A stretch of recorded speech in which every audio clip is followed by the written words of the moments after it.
안녕하세요. 우리는 그동안 서비스를 기획하는 전 과정에 대해서 살펴봤습니다.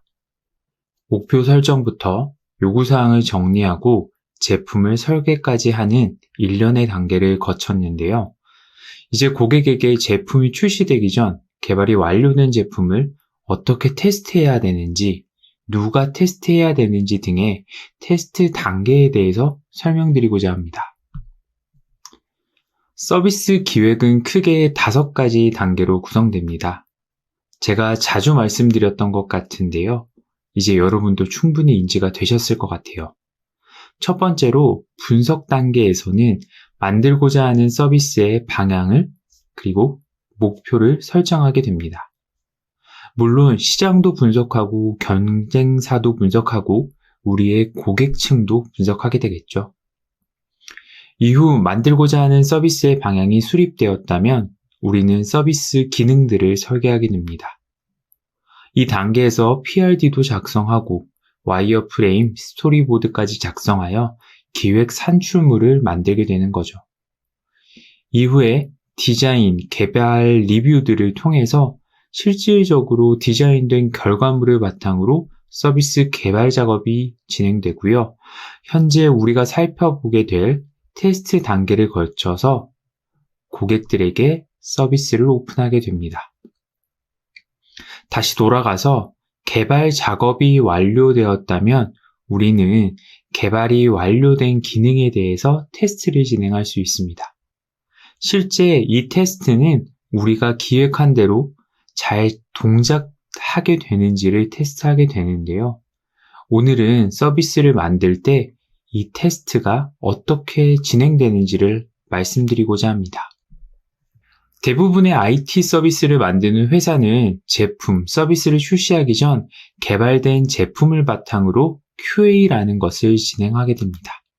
이 QA가 테스트 단계인 거죠. QA라는 단어는 퀄리티 어슈어런스의 약자로 일정한 효율과 품질이 보장되어야 하는 활동을 말합니다. 개발이 완료된 후 서비스 오픈 전 안정적으로 우리가 만든 서비스가 작동, 동작되는지 그리고 문제될 만한 부분은 없는지 살펴보는 단계예요. QA는 서비스의 안정성, 신뢰도를 위해서 반드시 진행이 필요한 단계입니다. 일반적으로 QA는 QA 전문가가 있는 QA팀에서 진행하게 됩니다. 조직이 규모가 작거나 제품의 개발 범위가 아주 적은 경우는 PM이나 기획자가 진행하는 경우도 있어요. 사실 개발팀에서 1차적으로 개발이 완료되었다고 해서 바로 QA를 진행하진 않아요. 화면에 기능 단위 테스트라고 표시된 원이 보이실 텐데요. 1차 개발이 완료되면 개발팀 내부 혹은 PM들이 이 기능 단위로 테스트를 수행하게 됩니다. 사실 정상적인 프로세스상의 결함이 있다면 이때 대부분 많이 발견되고 수정이 되게 돼요.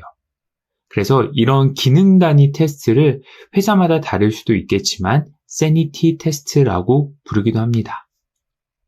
이 기능 단위 테스트가 끝나면 2차로 개발된 개발 서비스의 전체 동선을 살피는 QA 과정이 진행되게 되는 거죠.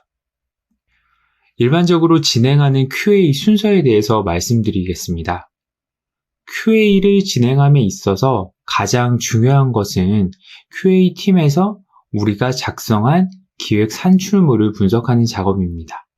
QA팀은 QA 요청을 받고 전혀 우리 제품과 서비스에 대해서 모르는 경우가 있습니다. 그래서 우리는 QA팀에 요청을 하고 QA팀을 대상으로 우리 기획 문서를 리뷰 드리게 돼요. 리뷰 이후에는 잘 정리된 기획 산출물을 전달 드리고요. QA팀에서는 이를 분석하는 과정을 추가적으로 진행하게 됩니다. 그리고 테스트 범위를 설정하게 됩니다. 우리 제품이 웹 기반의 제품인지 앱 기반의 제품인지 그리고 안드로이드에서만 제공하는 서비스인지 애플 제품까지 제공하는 서비스인지에 따라서 어떤 기기, 단말에서 테스트하는지 범위 등을 정하게 되고요. 혹시 이미 출시된 앱 서비스에 기능을 추가하는 경우라면 하위 호환성을 어떤 앱 버전까지 살펴봐야 하는지 검토가 필요한 경우가 있습니다. 기획 산출물을 보고 상세하게 테스트를 할 테스트 케이스를 작성하게 되고요. 테스트 케이스를 작성할 때는 수행 절차라던가 기대 결과 등을 포함해서 작성하게 됩니다. 작성된 테스트 케이스를 바탕으로 개발된 서비스의 테스트를 진행하게 되고요. 혹시 기대한 결과와 다른 결과가 나왔을 때 수행 절차에 문제가 있을 때 이렇게 지라 티켓 등으로 버그 리포트를 하게 됩니다. 이것들이 모두 수정되었을 때 최종 테스트를 한 번 더 진행하게 되고요. QA팀에서 결과 리포트를 작성 후 공유하게 됩니다. 이 결과 리포트에는 몇 개의 테스트 케이스가 있었고 그 중에서 몇 개를 성공했고 몇 개를 성공하지 못했다 등의 QA 최종 결과 정보를 알려주게 됩니다.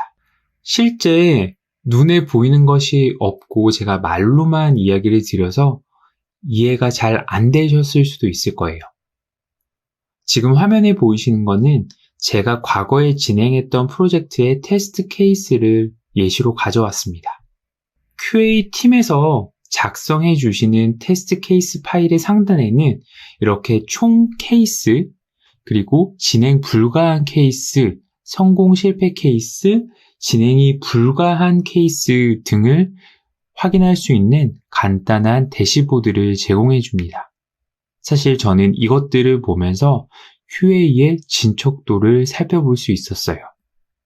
본격적으로 작성된 테스트 케이스에 대해서 한번 살펴볼게요. 테스트 케이스는 정보 구조도, IA에서 구성했던 depth, 단계로 구성이 되어지게 되고요. 여기서 어떤 단계를 거쳤는지 그때 발생하게 되는 예상 결과들을 작성하게 됩니다. 제가 기획했던 서비스는 아이폰과 안드로이드 모두 지원하는 서비스였기 때문에 두 운영체제에 대한 테스트 여부를 표시하는 영역도 있습니다. 그리고 혹시 테스트 중 오류가 있다면 지라라는 열에 보이는 것처럼 지라 티켓을 기입할 수 있는 영역과 추가적으로 코멘트를 남길 수 있는 테스트 케이스로 구성이 되게 됩니다. 예를 들면 접속 단계에서 앱 설치가 이루어지게 되고 앱 설치에서 아이폰인 경우 A 대학교인 앱인 경우에는 앱 아이콘이 A 대학교로 잘 나오는지를 기대하는 결과이고요. 이런 단계를 거쳐서 실질적으로 테스트를 진행하게 되는 겁니다. 그리고 위에 예시에서 나왔지만 NA라고 표시된 부분이 있을 거예요. 테스트를 불가한 사항, 그리고 블락드라고 해서 어떤 사유로 테스트할 수 없는 사항, 이런 사항들이 있는데요. 일반적으로는 사실 회사의 개발 환경에서는 테스트 불가능한 경우에 이런 테스트 케이스를 작성하게 됩니다. 방금 설명드렸던 것처럼 QA가 테스트 케이스를 바탕으로 진행이 되는데요. 우리 PM들도 QA를 진행할 때 좀 체크해 두면 좋을 것들이 있어서 제가 체크리스트를 가지고 왔습니다. 우선 첫 번째로 QA팀에 요청하기 전에 스스로 기획한 기능들이 잘 개발되어 있는지 사전 기능 테스트를 진행하는 것이 굉장히 중요합니다. 앞서서도 말씀드렸는데요. 1차적으로 개발된 기능 테스트만 완수해도 우리가 정상적으로 작동하는 범위의 오류들은 다 잡을 수 있어요. 두 번째로 QA팀에 요청할 때는 충분한 일정을 감안해서 요청해야 돼요. 우리 회사에 서비스를 만드는 팀이 우리 팀만 있다면 괜찮겠지만 여러 팀들이 있을 수 있어요. 그런 경우에 QA팀은 항상 리소스가 부족한 상황에 빠지게 돼요. 그래서 실제로 우리가 개발 리뷰를 하거나 디자인 리뷰를 할 때 이 QA팀에도 함께 리뷰 요청을 드리고 충분한 일정을 감안해서 QA 요청을 드리는 게 좀 저는 굉장히 좋았던 것 같아요. 그러면 QA팀에서도 조금 더 자세하고 상세하게 다양한 상황들을 검토해 주실 수 있어서 훨씬 더 성공적인 QA를 진행할 수 있었던 것 같아요. 요 두 가지는 여러분들도 잘 메모해 두셨다가 지켜주시고요. 오늘 강의는 여기까지입니다. 강의를 들으시다가 궁금증이 생기거나 서비스 기획